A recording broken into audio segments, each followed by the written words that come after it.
majani, anachanua kama ua la shambani, upepo huvuma juu yake, nalo hutoweka, mahali pake hapalikumbuki tena.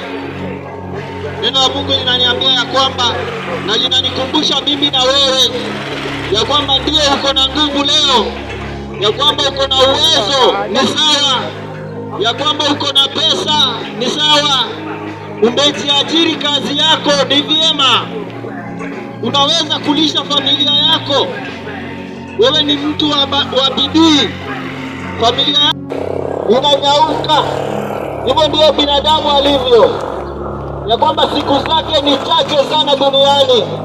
Kwa hivyo usidanganyike na urembo unaoona saa hii. Pengine unaona uko na muscles, unaona uko sawa, pengine uko na mahips, unaona umefika, lakini neno linaniambia binadamu ni kama maua ya kondeni, leo liko, kesho halikishe, ya kwamba binadamu ni kama ua temporary, na neno la Mungu inaita temporary shelter. Ni makao ya muda tu ya kuhifadhi nafsi yako katika ulimwengu huu. Kwa hivyo miaka 100 kutoka leo, hakutakuwa mtu kama Kevin, hakutakuwa mtu kama Simon ama nani, kutakuwa na mambo tofauti.